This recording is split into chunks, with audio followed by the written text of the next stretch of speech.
Om Vishnupad Paramahansa Parivrajikacharya Ashtotra Shada Shri Srimadabhaya Charanaravinda Bhaktivedanta Swami Srila Prabhupada Ki Jai Jai Niti Lila Pravishna Om Vishnupada Paramahansa Parivrajikacharya Ashtotra Shada Shri Srimad Bhakti Siddhanta Saraswati Thakur Srila Prabhupada Ki Jai Jai Niti Lila Pravishna Om Vishnupada Srila Gorkishore Das Babaji Maharaj Ki Jai Jai Niti Lila Pravishta Om Vishnupada Satchidananda Bhaktivinoda Thakur Ki Jai Jai Niti Lila Pravishta Om Vishnupada Vaishnava Sarvabhaum Srila Jagannath Das Babaji Maharaj Ki Jai Shri Gauriya Vaishnav Guru Varga Ki Jai Ganga Mai Ki Jai Jamuna Mai Ki Jai Bhakti Devi Ki Jai Tulsi Devi Ki Jai Anantakoti Vaishnav Vrinda Ki Jai Nitai Gaura Premanande Hari Hari Bol. All glories assembled devotees Hare Krishna. All glories to the assembled devotees Hare Krishna. All glories assembled devotees Hare Krishna. All glories to Sri Guru and Sri Gauranga. All glories to Srila Prabhupada Ki Jai.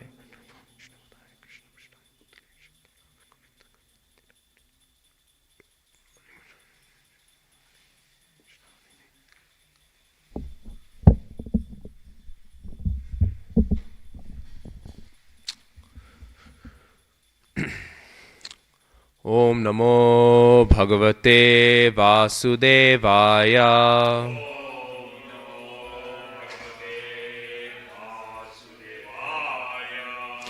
Om Namo Bhagavate Vasudevaya.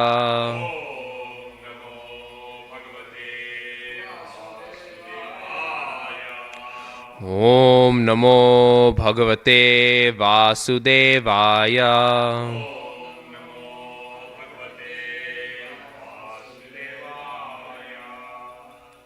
So, reading today from Grantharaj, Srimad Bhagavatam, Canto 3, Chapter 27, Text 14. Bhuta Shukshmendriyamano Buddhya Deshviha Nidraya Lineshvasati Astatra Vinidro Nirahankriyaha Bhuta Sukshmendriyamano Buddhya Deshviha Nidraya Lineshvasati Astatra Vinidro Nirahankriyaha Bhuta Shukshmendriyamano Buddhya Deshviha Nidraya Lineshvasati Astatra Vinidro Nirahankriyaha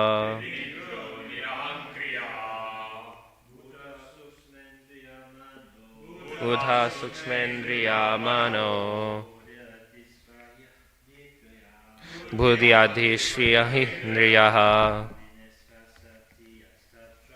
Lineshvasati Astatra Vinidro Nirahankriyaha Buddha Sukshmendriyamano Buddhyadhishviha Nidraya Lineshvasati Astatra Vinidro Nirahankriyaha Bhuta Sukshmendriyamano Buddhyadhishviha Nidraya Lineshvasati Astatra Vinidro Nirahankriyaha Bhuta Sukshmendriyamano Buddhyadhishviha Nidraya Lineshvasati Astatra Vinidro Nirahankriyaha. Bhuta, the material elements. Sukshma, the objects of enjoyment, indriya, the material senses, manaha, mind, buddhi, intelligence, adishu, and so on. Iha, here, nidraya, by sleep, lineshu, merged, asati, in the unmanifest, yaha, who, tatra, there, vinidraha, awake, nirahankriyaha, freed from false ego. Translation. Although a devotee appears to be merged in the five material elements, the objects of material enjoyment, the material senses, and material mind and intelligence, he is understood to be awake and to be freed from the false ego. Purport. The explanation by Rupa Goswami in the Bhakti Rasamrita Sindhu of how a person can be liberated even in this body is more elaborately explained in this verse. The living entity who has become Satyadrik, who realizes his position in relationship with the Supreme Personality of Godhead, may remain apparently merged in the five elements of matter, the five material sense objects, the 10 senses, and the mind and intelligence. But still he is considered to be awake and to be freed from the reaction of false ego. Here the word lina is very important. The Mayavadi philosophers recommend merging in the impersonal effulgence of Brahman. That is their ultimate goal or destination. That merging is also mentioned here. But in spite of merging, one can keep his individuality. The example given by Jiva Goswami is that a green bird enters a green tree. A green bird that enters a green tree appears to merge in the color of greenness, but actually the bird does not lose its individuality. Similarly, a living entity merged either in the material nature or in the spiritual nature does not give up his individuality. Real individuality is to understand oneself to be the eternal servitor of the Supreme Lord. This information is received from the mouth of Lord Chaitanya. He said clearly, upon the inquiry of Sanatana Goswami, that a living entity is the servitor of Krishna eternally.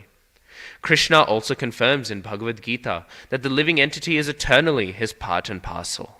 The part and parcel is meant to serve the whole. This is individuality. It is so even in this material existence, when the living entity apparently merges in matter. His gross body is made up of 5 elements. His subtle body is made of mind, intelligence, false ego, and contaminated consciousness.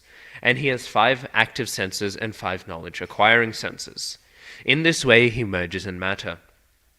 But even while merged in the 24 elements of matter, he can keep his individuality as the eternal servitor of the Lord. Either in the spiritual nature or in the material nature, such a servitor is to be considered a liberated soul. That is the explanation of the authorities, and it is confirmed in this verse. And again the translation.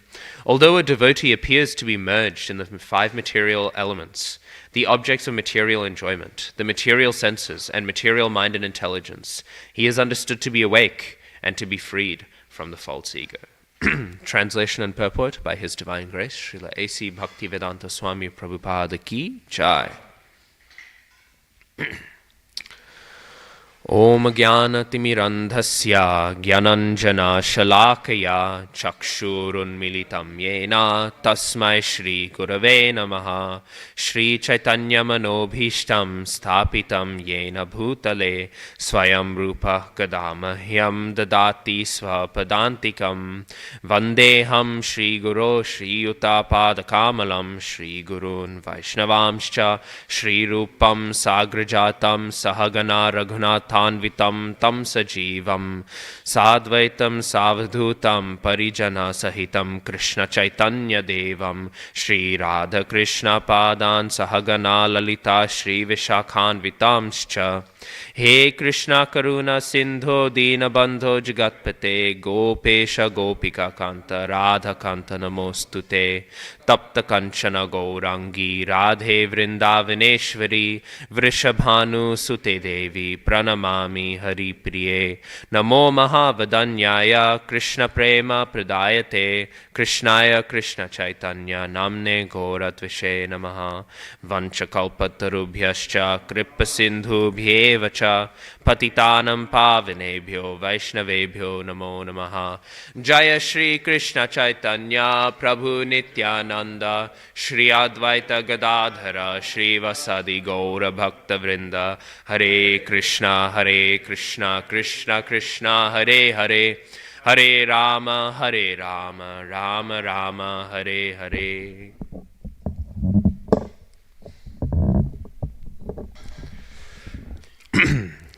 So we are continuing on then. Thank you, Prabhu. We are continuing on then our discussion now of the third canto of Srimad Bhagavatam. As I'm sure we've gotten... Thank you. Thank you. As I'm sure we've gotten very much used to, as we've been going through this third canto, we're hearing lots of metaphysical descriptions. And so, over the past month or so, we've been discussing these things, the Gyanendriyas, the Karmendriyas, all of the different elements. I think it's in the 11th canto of Srimad Bhagavatam, it's in Uddhav Gita, where Uddhava says, sometimes we hear there's 9 elements, sometimes we hear there's this many elements, we're hearing all of these different systems. Which one is the most correct? And of course, Krishna really seems to indicate that they're all correct, right? Because, they're all different ways of dividing up the material energy for different purposes. When Krishna in the Bhagavad Gita only lists 9 elements, 8 or 9, 8, yeah. When he lists those, he's correct, right? Because he's doing a summary for the very specific context of the Bhagavad Gita, right? And of course, then when we hear this complex elaboration, the Srimad Bhagavatam, also it is correct. And the reason why they are all correct, and they are all particularly correct, they are the most correct in whatever context they're in, is because we are hearing these explanations so as to understand what our relationship with matter is, right? And of course, the relationship with matter that has been illustrated this whole time, is that we are not matter, right? We are not these bodies. We are not this composition of earth, water, fire, air, so on and so forth, right? We are not these combinations. But the point that might eventually arise in one's mind is that, okay, we are not these things, and so we can fully dismiss them. I remember I was reading one old Back to Godhead magazine, and in this old Back to Godhead magazine, there was one brahmachari book distributor. And he was talking about how he enjoys being a devotee because actually, and the description was, his face was somewhat deformed because he'd been in a car accident or something and they weren't able to stitch his face back properly, right? And he said he loves this philosophy, right? Because he realizes that, this is not my body, I've had so many faces, some much more beautiful than this one right now, many much uglier, right? And so it doesn't really matter, right? And so he doesn't get held up. He said he used to have a lot of insecurity, right, about the position his face was in. And, now not anymore, right? And of course, this type of realization is the type of realization that these illustrations of the elements of material nature are meant to inculcate, right? But while this is very valid and very true, it's also important to remember that while that might be his realization, our realization should not be, he has had many ugly faces before, this is maybe an ugly face now, and maybe later on he will have a beautiful face once again. Our realization should be, how beautiful is this face that is constantly preaching the glories of the Lord, right? How beautiful is this face that is engaging in the transcendental book distribution that Srila Prabhupada has so much intended this Krishna consciousness movement to engage in, right? How beautiful is this face that is being used, right, as a representative in order to promulgate the mission of Sri Krishna Chaitanya Mahaprabhu. And so, even though this material world can seem empty and transient, and it is all of those things, once that materiality is embodied in the devotee, it becomes very, very wonderful. It becomes very, very transcendental. Not because matter has any value, but because the devotee has so much value. We can think about it in the sense of, we know anyone who's had the opportunity to serve a senior devotee will see, right? Sometimes apparently, of course this is not material, but apparently they will have some tendencies, right? I prefer to eat this type of food, I prefer not to, right? And we might think, oh, this is some material thing, this is like how maybe I like to eat this or I don't like to eat that. We know Prabhupada, his favorite food was kachori, right? So Prabhupada's favorite food is kachori, right? But this is very, very different, right? To when somebody says, oh, I want to eat all of this opulent food. Somebody might say, I want to eat gulab jamuns and jalebi or whatever. Or maybe somebody might even say, I want to eat kachori, right? Somebody might even say this. And this is coming from a material tendency, right? But when it is born from the pure devotee, or a devotee altogether, right? Then it is something very wonderful, right? Because then it is an expression not only of true identity, but it is an expression coming from, again, senses that have been touched by pure devotion. So in this way, we should understand that sometimes we may see, right? Again, Prabhupada has written here, a devotee appears to emerge in the material five elements. So even though it might appear to be that a devotee has a material symptom, or even we might notice a material symptom, still, nevertheless, these things are transcendental and very relishable. So, Srila Prabhupada in his purport, he has mentioned the Bhakti Rasamrita Sindhu.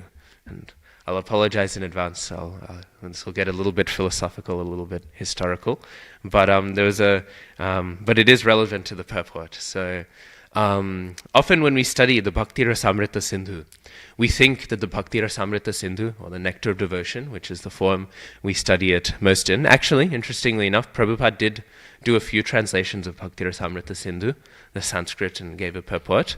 But like the 10th canto of Srimad Bhagavatam, it wasn't a project that he completed by the time he desired to complete his earthly pastimes. So, the Bhakti Rasamrita Sindhu, when we study it, we often think of it as almost a book that has fallen from the sky, right?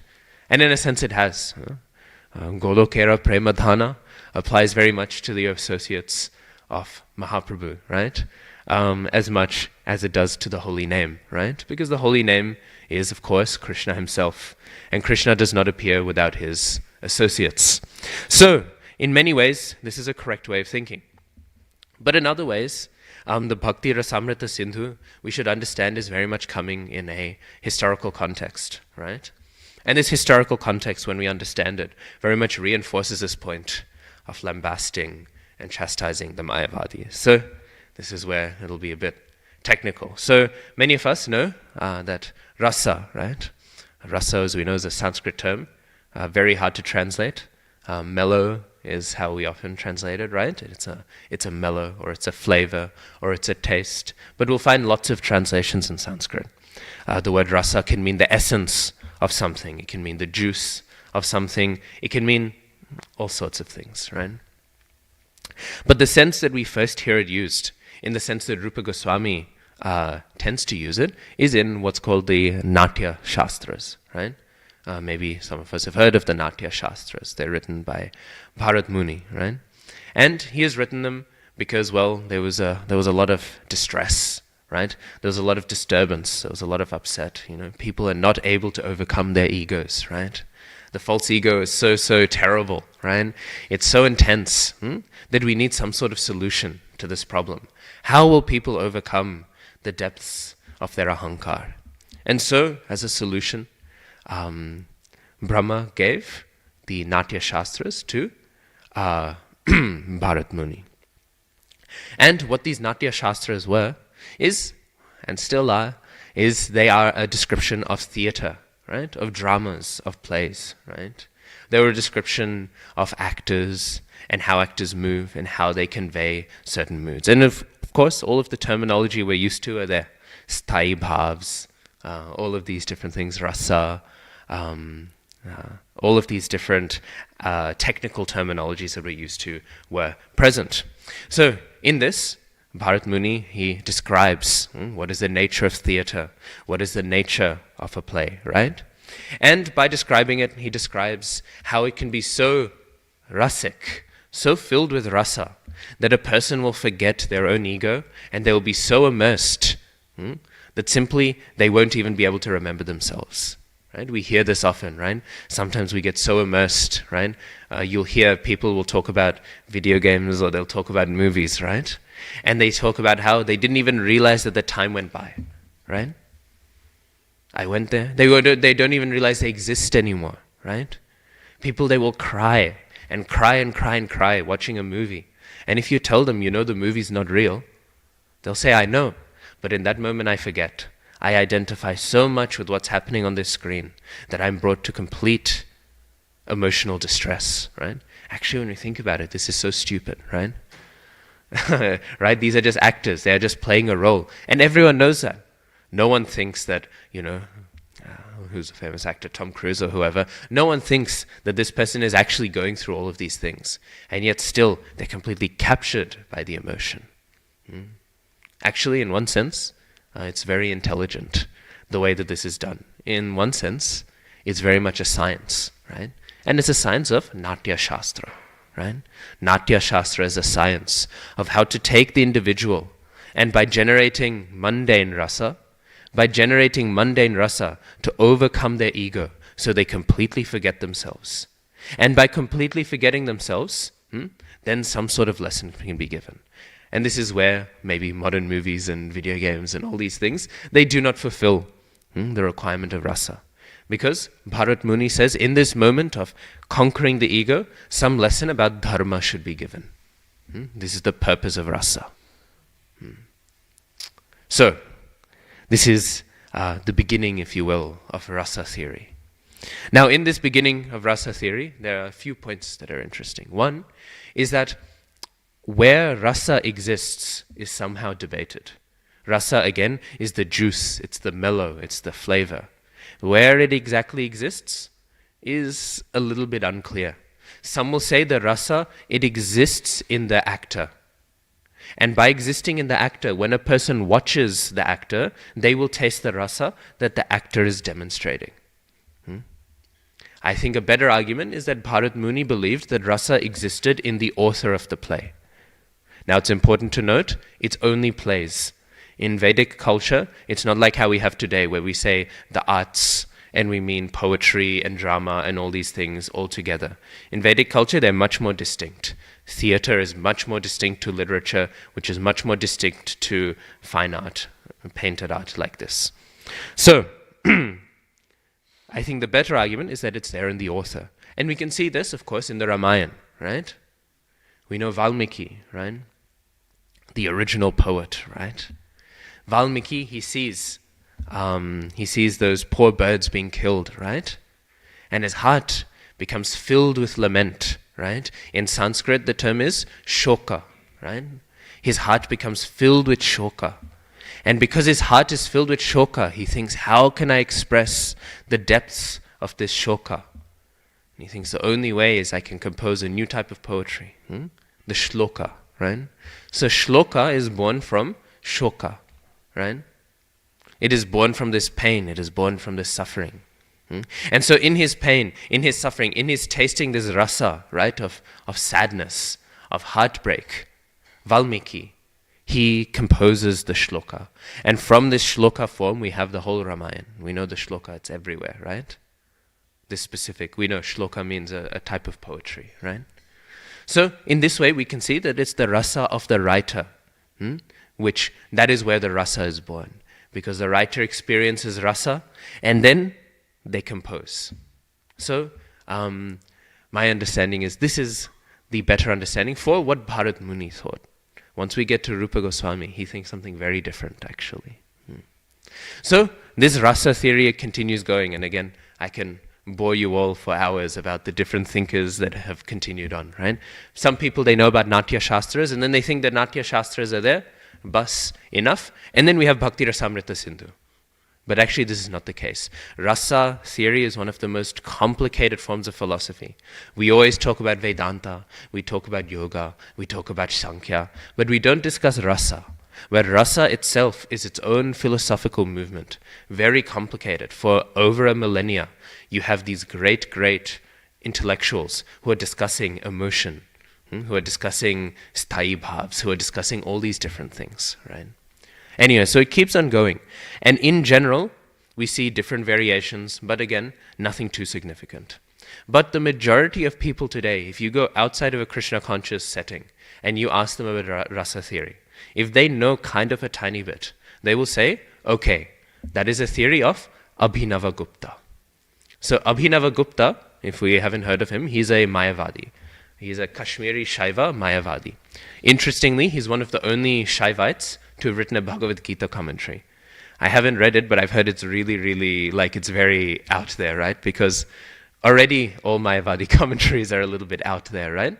But even more so, he's a Shaivite. So he's trying to argue that Shiva is the Supreme Personality of Godhead through the Bhagavad Gita.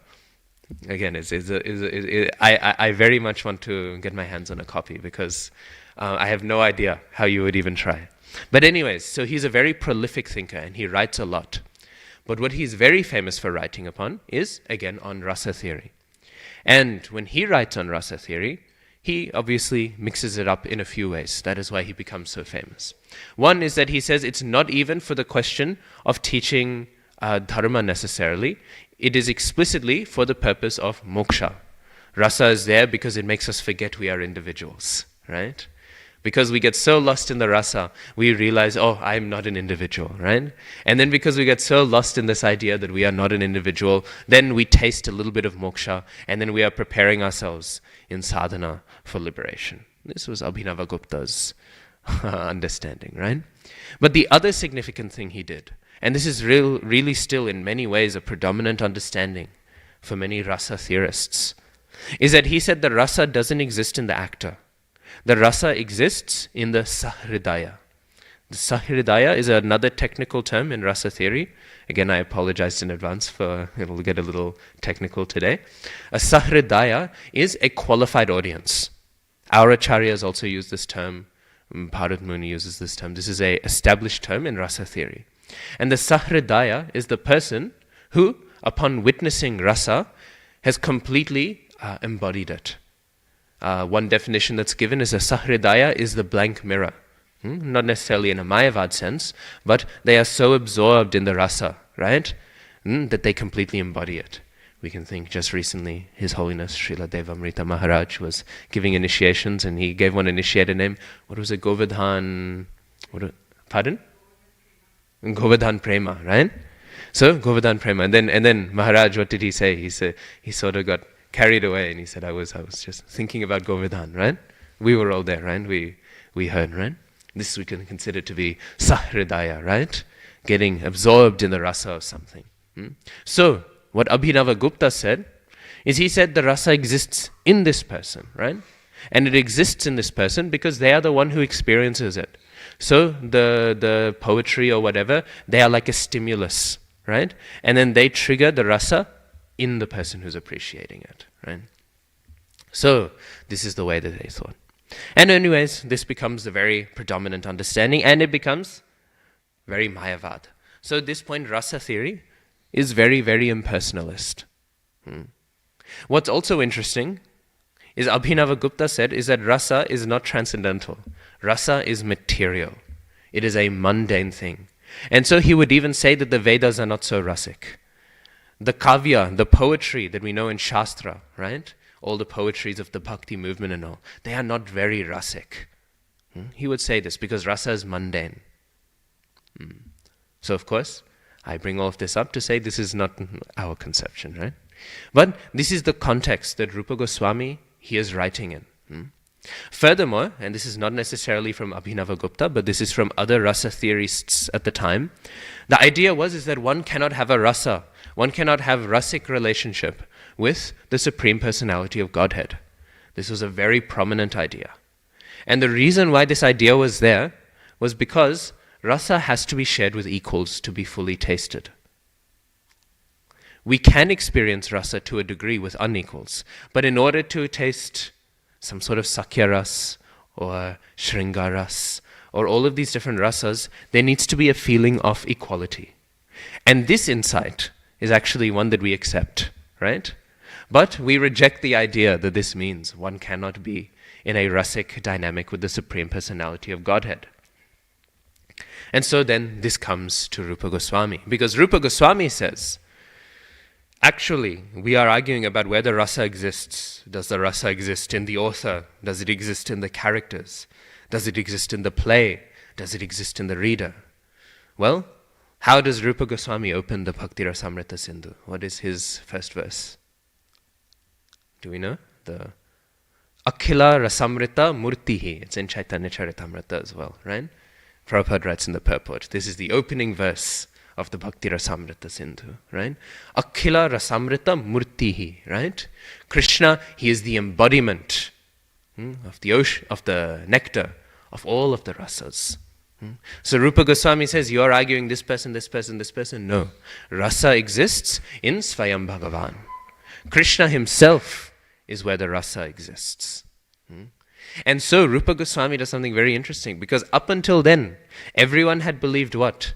They had believed that rasa is something that is mundane. And when you are spiritual, when you've attained enlightenment, when you've attained moksha, then you are no longer engaged with rasa. And Rupa Goswami, he says the opposite. He says when you are doing all of your mundane activities, you are not tasting rasa at all. That is not rasa. What is rasa is what is engaged with in spiritual life. This is real rasa. And so he actually flips it around. Up until then, people, they were not so concerned with rasa as a spiritual thing. It was a means to an end, right? I use rasa, this material thing, in order to have some spiritual experience. And Rupa Goswami, again, he flips it around. Actually, this is all a result of the mercy of Sri Chaitanya Mahaprabhu. Many, even secular atheistic academics, when they talk about the history of rasa, they will all say one of the great, if not the greatest changes, the greatest shifts, the greatest impacts on rasa theory is the preaching of Sri Krishna Chaitanya, right? Because he opens up this conception that actually rasa is transcendental, and that Svayam Bhagavan is the embodiment of this rasa. So, in this way, Rupa Goswami, he argues this. But Rupa Goswami, he also, in many ways, goes back right to the beginning. And he argues that rasa also exists in the characters, right? In the actors. Rasa exists in the actors as well. But who are the actors? If Swayam Bhagavan is Akhila Rasamrita Murtihi, the actors now are not simply some people who are playing a fake role. Because rasa is now no longer something that we use to reach our true identity. Rasa is our true identity. And so now the actors have become what? The actors have become the spiritual practitioners. And so the rasa exists in them as well. Again, why? Because rasa is a reciprocal thing, right? And we see this. That's why Krishna is so much the target of Rupa Goswami's discussions, right? Because in Krishna, all these rasas exist. Actually, they all exist in Krishna because Krishna is ready to surrender himself to the devotees, right? Ramchandra, there is some rasa in relationship with Ramchandra, right? Even some devotees, they will wrestle with Ramchandra in the same way that people wrestle with Krishna.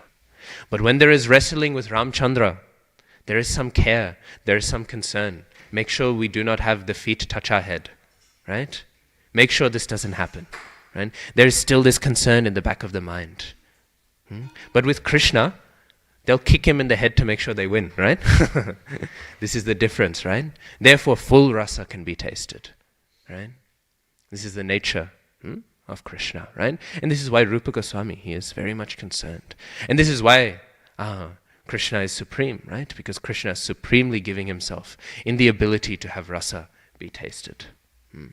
So in this way, we understand Rupa Goswami. He identifies not only Krishna, but also the spiritual practitioner. They are the embodiments of rasa. They are where rasa is found. Rasa is found in all of these different places. And so, in this way, we understand that rasa theory, it's coming in a long lineage, right? Rasa theory is not something that has just popped up from Rupa Goswami, but also the points that Rupa Goswami are making. They are being made in a very specific context. And when we understand that the Supreme Personality of Godhead is the embodiment of all rasa, then these Mayavad conceptions that Prabhupada was referring to, they go away. They are no longer a substantial thing anymore, right? Because when rasa is in the Supreme Personality, again, rasa needs to be experienced by two equals, right? But the emphasis, not just on equals, but also on two, right? So once we understand rasa is in the liberated state, it is in fact the definition of the liberated state. Rupa Goswami, what does he define rasa as? He defines it as the fruition of bhava, right? When bhava comes to its fruition, this is rasa, right? When the hladini energy and the samvit energy, they come together, right? In the individual, and the individual begins to experience bhava, this is rasa, right? So by defining it in this way, we understand that rasa, and therefore division, it is eternal. So in this way, we understand Krishna's rasa raj. And this point is not just a sweet point, but as I've spent a bit describing now, a very technical, a very philosophical articulation, but a very, very profound one, right? And then we understand that liberation then is not a concern of leaving the body, as Prabhupada is referring to the purport here. One is to be considered liberated insofar, one is to be considered spiritually active insofar as they are tasting this true rasa, right? So this rasa is the true sign of the depths of spiritual understanding. We see this with Gopal Bhatta Goswami. We know Gopal Bhatta Goswami, he has come from a very austere background, right? South Indian Sri Vaishnav, right? And we know Srila Prabhupada, he said, if you want to see real Brahmins, you should see South Indian Brahmins, right? They are the embodiment of Brahminical qualities, right? Of course, well, not all of them, and it becomes more and more degraded as Kali Yuga goes on. But Prabhupada, he said this is generally the case. Very, very pakka. So, Gopal Bhatta Goswami, we know he is coming from this background, right? Bhatta itself is a Brahminical name, right? And so, Gopal Bhatta Goswami, he grows up very much engaged in the worship of Lakshmi Narayan. And actually we see this when we read the literary contributions of Gopal Bhatta Goswami. They are very technical, right? Satkriya Deepika is about all of these technical rituals to be performed.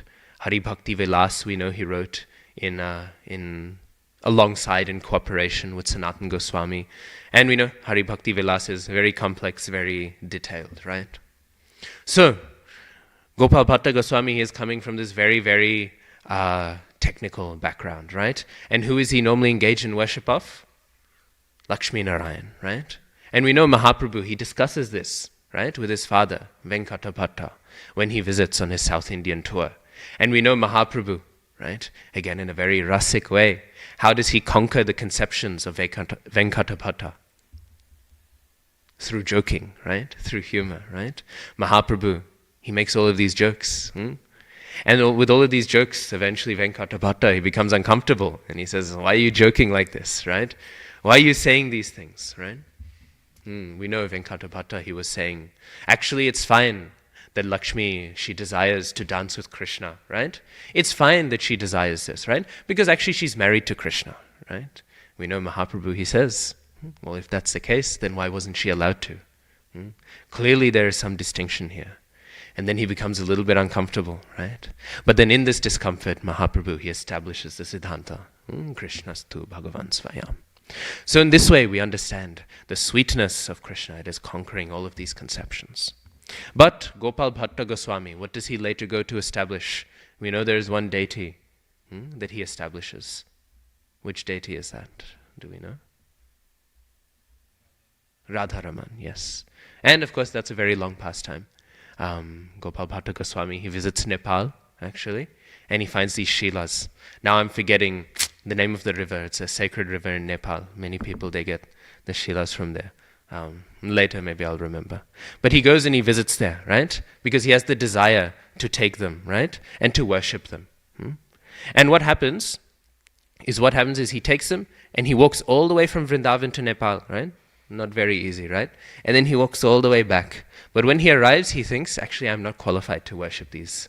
I'm not qualified to worship these shilas. So he walks all the way back to Nepal, and he thinks, now I will return them back to this river. Because of course, to dispose of a shila is a very complex thing, right? They're of course very, very sacred, right? And so he throws one of them into the river, and he chants all these certain mantras to return the shila into the river, right? And as he chants them and as he throws them, the shila returns into his hand again, right? And then he takes it again and he throws it back in, and then it returns back to his hand. And so in this way he realizes, okay, even though I'm not qualified to worship these, it appears it is their desire that I worship them. So I will keep them, and then he walks all the way back again to Vrindavan, right? So in this way he is worshipping them. And of course we know, great devotee, right? So all of these people, they are visiting Vrindavan, and they keep on seeing him, and they think, here are some gifts you can use to engage in the worship of your Thakurji, right? And so they give like necklaces, and they give all of these things. But if you have ever seen a shila before, try to put a necklace on, right? Try to put some earrings on, right? How will you do this, right? You won't be able to. So in this sense, he is hoarding up all of these jewelries, and he's having this desire, right? I want these to be engaged properly. Anyways, so what happens is, eventually he gets the blessings of Rupa Goswami. And don't worry, eventually it'll happen. You'll be able to engage his paraphernalia appropriately. So what happens is, it is the day of Nrsimha Chaturdasi, right? And we know Nrsimha Dev, one of the great incarnations of the Lord, right? And who is the mother of Nrsimha Dev? We know Ramchandra has his mother. Krishna has two mothers. Who is the mother of Nrsimha Dev? The pillar, right? We give our humble respects to that pillar, right? And so Gopal Bhatta Goswami, he becomes very dejected, right? He thinks, oh, Bhagavan, you appeared from the pillar. Now please appear from these rock forms as well, right? That wonderful form appeared from those pillars, from that pillar. So please, from these shilas, I want to see your form appear, right? And of course we know, so intense is his desire that eventually is reciprocated, and then we have the Radharaman form, right? And if we've ever had darshan of Radharaman, you'll notice there's a few unique things about Radharaman. Firstly, Radharaman, the three forms they're to be considered, not the incarnation, the manifestation, right, of Govinda Dev, Gopinath, and Madan Mohan, right? There is this, right? But also, the other thing we can notice is that Radharaman has what? Teeth, right? He is smiling, right? He's grinning, right? It's something very special, very, very unique. It's very sweet, right? And the reason why I point this out is we can see this transition of rasa, right? This fullness of rasa, right? Because here we have Gopal Bhatta Goswami, right? And what has he grown up? What is his mood growing up? Right? Lakshmi Narayan. Narayan is, of course, very worshipable. But he is not smiling so much, right? He is not grinning with teeth, right? He is not having this three bhanga bent form, right? It's described that the Lord actually has this three-bended form because if an arrow is very straight, very straightforward, right? When it pierces into the heart, you can easily pull it out, right? But an arrow that is jagged, right? Once it's pierced into the heart, you cannot pull it out. If you try to pull it out, it's very difficult, right? So in the same way, this three-bended form, once it pierces into the heart, it cannot be pulled out so easily, right? It's very difficult to pull it out of our hearts, right? This very sweet form, and why is it three-bended? It's very relaxed, right? This is Radharaman, right? This is the glory. And instead of a lack of smile, instead of a gravity, there is a sweet smile, right? Gopal Bhatta Goswami, he's going deep into the reality of rasa, right? From this very opulent understanding to this very sweet and intimate understanding. And this is the nature of Krishna. And again, this is why Krishna is the supreme. These descriptions are not the descriptions of lowering the understanding of Bhagavan, right? It is not the case that Krishna has a human-like form out of his mercy for us, right? Then we can relate to him easier. This is why Krishna has a human-like form. This is not the case, no. Krishna is so merciful that he has given us a human-like form, that we can maybe somehow conceptualize Krishna better. This is the full understanding. It is not a lowering of Krishna, but it is an intensifying of Krishna, right? Krishna's ability to engage and surrender to his devotee in rasa. This is his fullness, right? Sometimes Krishna, he will run around and he will be stealing butter, as we know, right? And sometimes a gopi will come and they will say, why are you stealing this butter? Why are you doing this? And Krishna will say, stealing butter? I'm not stealing butter. I saw a trail of ants was going into your house, and I thought, oh, this is not very good. And so Krishna, he said, I followed this trail of ants and I saw they were eating the butter. So unfortunately, one by one, I'm having to pull all of these ants out. And then sometimes, because I'm doing so much seva, I'm doing so much work for you, right? Sometimes I will get a little bit sweaty and I'll have to wipe my face. And because of that, sometimes some butter gets smeared on my face. And that is the reason why it looks like I'm eating. But actually, I'm helping you, right? And like this, the gopi will see Krishna and they will think, oh, what a sweet little rascal. And in that moment of intoxication again with ras, because it is true what they say, that rasa lets us forget our ego, right? But it doesn't let us forget our ego in the sense that it lets us forget our ego and we become some mayavad thing. No, we become intensified in our relationship to Bhagavan. That forgetfulness is a forgetfulness of ahankar, but it is not of abhiman. This is the Sanskrit term Rupa Goswami uses. It is not in a loss of identity. It is a loss of false ego, right? Anyways, these transcendental gopis have no false ego. But what I'm saying is this forgetfulness occurs. So they experience it. So much intense ras. And in that moment, with so much adoration of how sweet this little boy is, Krishna then uses it to run. And he runs away and he gets out of trouble, right? By hook or by crook, he will avoid getting in trouble. Actually, is described elsewhere, right? Sometimes Mother Jashoda, right? Mother Jashoda, she will see Krishna stealing the butter as well. And she will say, Krishna, you are stealing the butter. And Krishna will say, how? How can you say this? How can you accuse me of such a crime? How can you do this? And she says, I can see on your cheeks there are butter, right? There is so much butter in your cheeks. Clearly, you are stealing, right? And what Krishna will do is very quickly, he will give Mother Jashoda a kiss on her cheek, right?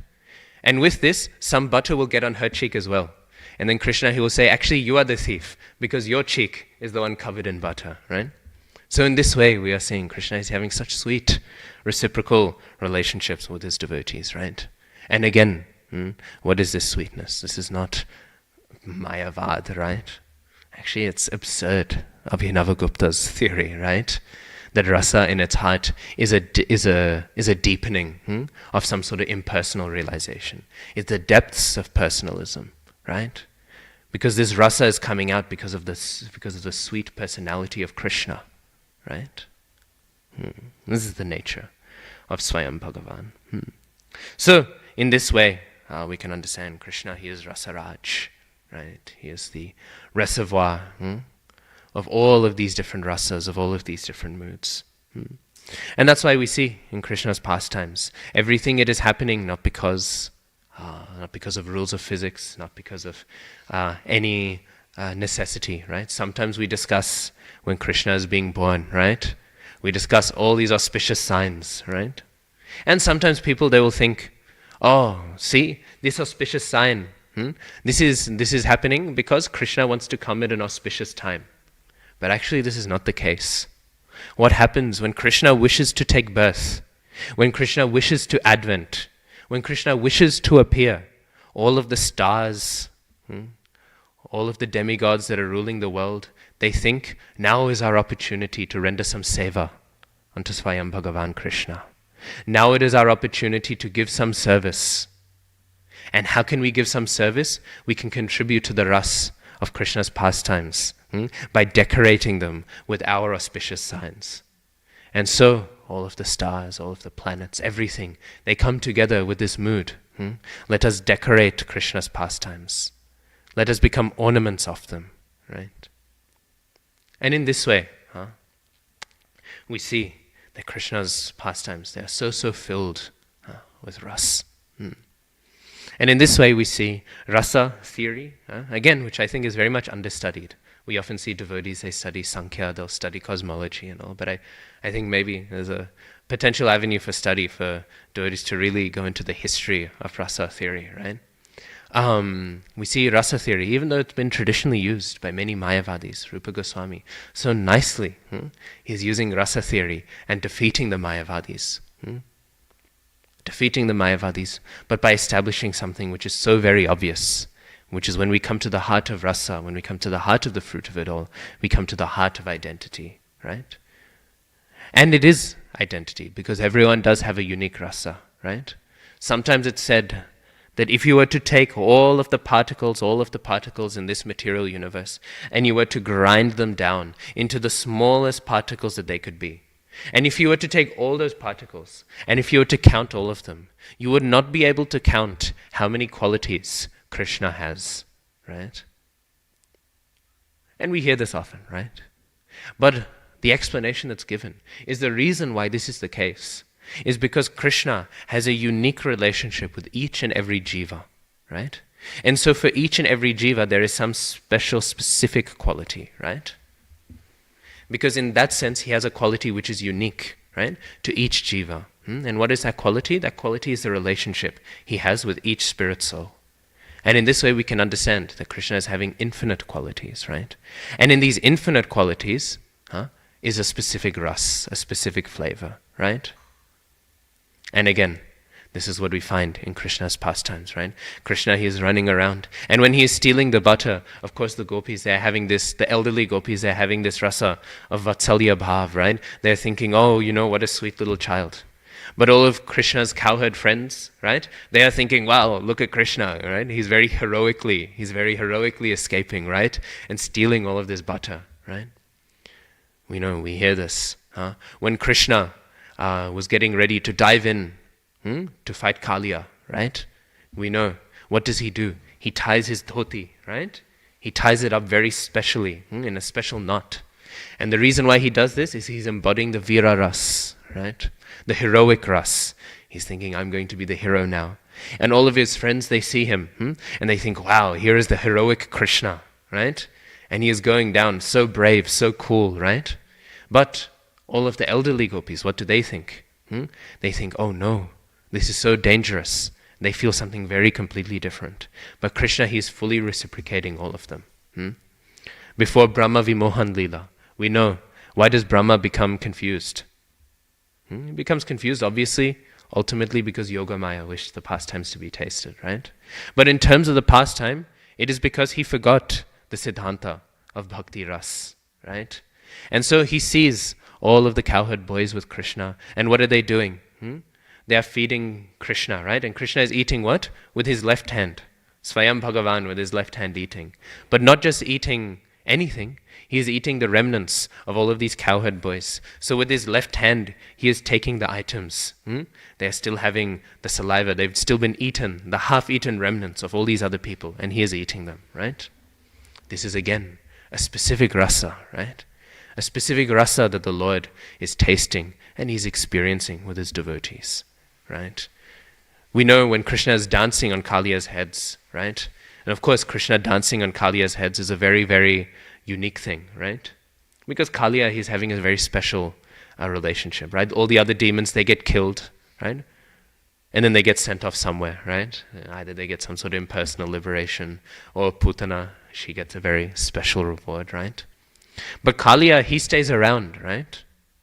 Of course, we can understand this again. What is the point? Narayan, does he dance? No, Krishna dances. So Kaliya received the very special mercy of Krishna directly. We know that normally when Krishna kills demons, it is Narayan in Krishna killing demons. We know, Chaitanya Charitamrita, it says this, right? But in the case of Kaliya, it is dancing, right? And dancing Krishna doesn't need Narayan's help to do dancing, right? Krishna, he dances all on his own. And thus Kaliya, he is purified. But while he is dancing, all of these different moods were being held, right? When, right before he dances, we know he is being held up in Kaliya's hands, right? And there are two different devotees, right? There are some devotees, when they see Krishna being held up in Kaliya's coils, one type of devotee, they think, oh no, I need to dive in and save Krishna. The other type of devotee, they say, no, no, no, don't go in. He'll survive, right? These are the different moods again, right? These are the different rasas of relating. Those who wish to dive in, they are fully in this mood of madhurya, right? Oh, Krishna is a little boy. He will be very much endangered if we do not protect him, right? And those holding back, they have some hint of Aishvarya, some hint of opulence. They think, oh, actually, Krishna, he is very likely to survive. Like this, these different moods, they are arising, right? Ultimately, we see this in Govardhan, right? We know Govardhan pastime and Kaliya pastime. I brought both of them up because they both share one very special quality, right? And that is, they are the two pastimes when all the Vrijvasis are together, right? So other pastimes, we don't see the contrasting moods as much, right? We don't see the Krishna's Rasaraj as much because we don't see all the rasas that he is Rasaraj of, right? But these two we do because all the Vrijvasis are together, and so we can see all of their contrasting and comparing different moods, right? And so we know when Krishna, he lifts up Govardhan hill, all the cowherd men, what are they doing? They're there with their sticks, right? And they're assisting Krishna, right? Because Krishna, he's a little bit, he's struggling to hold it up, right? You know, Krishna is there like this. And so in that sense, we see this mood, this relationship that they have with Krishna, assisting him. They are his mentors, right? They are his assistants, right? They're there to help him grow and be better and facilitate his strength. And so in that way, they are assisting Krishna by propping up Govardhan, right? All of his friends, they're teasing him, right? They're making jokes. And they're saying, oh, Krishna, he's not so weak. He's not so strong. He is a little bit weak. They're saying, oh, Krishna, you're struggling to hold it up. We know Sudama, his Brahmin friend, right? He says, actually, Krishna, he is not holding this up at all. All of you, you think Krishna is the center. Actually, I am the center. I'm chanting some Brahminical mantras, and because of these Brahminical mantras, Mount Govardhan is being held up. Like this, he says. And then, of course, Krishna, reciprocating this joking rasa with his friend. At this point, he shakes his arm as if he's getting a little bit weak. And then Sudama starts saying, no, I was just joking. It's just Krishna. Everyone focus on Krishna, right? So in this way, we're saying, all of these different moods are there, right? We know Mother Jashoda, she hears this joking. And she starts chastising all of Krishna's friends. And she says, how can you joke? How can you joke? Krishna, he is struggling so much to hold up Mount Govardhan. Actually, we know Krishna is not struggling to hold up anything. Krishna, by a tiny angsha, by a tiny expansion of his potency, he is holding up all millions and trillions of unlimited material worlds, right? And Mother Jashoda, she is greater in knowledge than any Siddhantist or any yogi. But being caught up in the world of rasa, she thinks, oh, Krishna, he is struggling so much. He can barely hold Mount Govardhan up, right? Again, these are the conflicting moods, and Krishna, he's reciprocating all of them. All of them are being reciprocated by Krishna. Actually, it's described, I heard from Bhakti Vikas Maharaj, he said, Mother Jashoda will die 1,000,000 deaths just to wipe one bit of sweat off of Krishna's forehead. This is the embodiment of her mood. And so in that mood, she is completely angry and upset, saying, how can you joke? This is a very serious time. This is what rasa is, right? Rasa takes us away, right? And it conquers any conception we have of ourselves, right? But when we forget ourselves, that is when we understand our true identity. Jiber shorup hoye Krishna nito dash, right? Our eternal nature is what? Is in one sense, it's not to be an individual, right? It's instead to be an individual in relationship. This is the true nature. And in relationship with what? With Krishna. This is what the true identity is. Actually, we will agree with those who say that we are individuals, right? That our true identity is to be an individual. We will agree to disagree with them in a sense, right?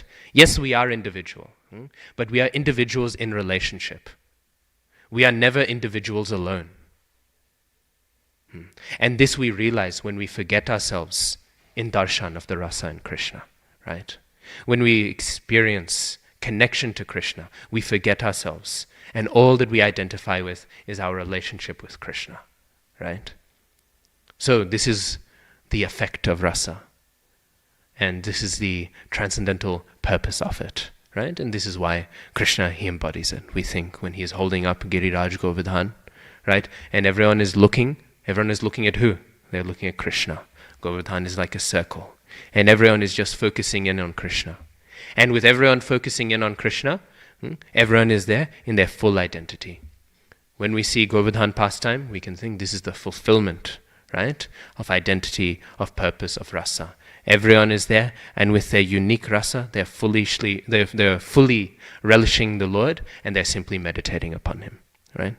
That's why my spiritual master, he says, under Govardhan, it was actually a great Vaishnava festival, right? We do Govardhan Puja ourselves, right? We do Govardhan Puja every year, and actually, it first was inaugurated there, because what is happening? Everyone is there, and what are they doing? They're speaking amongst themselves, and what are they speaking? They're speaking the nature of Krishna, the rasa of Krishna. And so everyone is tasting it. This is Vaishnava Sangha. This is Vaishnava Festival. And this is the true embodiment of our identity. So, on that note, Grantharaj Srimad Bhagavatam ki jai. Ananta Koti Vaishnava Vrinda ki jai. We have heard of this Sayujya liberation, the fifth type of liberation. Yeah. Merging into the Brahman feature of the Lord. And Srila Prabhupada was referring to the word lina, lineage, merged into I was just wondering, this in the context of Mayavadi philosophy, does it mean that these people actually get the Sayujya Mukti? Is that what it is, or is that different? No, Mayavadis don't get Sayujya Mukti. Vishwanath Chakravarti Thakur, in his commentary on Bhagavad Gita, he says that on the commentary of Ye Yatha Mam Prapadyante Tam Sathaiva Bhajamyaham, when Krishna says, I will reciprocate the mood, he says, anyone who says, my body is material and will be destroyed, I will continue to reciprocate that mood by giving them material bodies, which will always be destroyed. So a Mayavadi who conceives Krishna's body as material, they will not attain a destination. But a Brahmavadi or an impersonalist who wishes to merge into the Brahman, then yeah, maybe they can get some liberation like that. But a Pakka Mayavadi who says that Krishna's body is a manifestation of the Maya Shakti, they just stay in samsara for eternity, really, until they've received the mercy of the Vaishnavas to change their conception. Okay. Hare Krishna.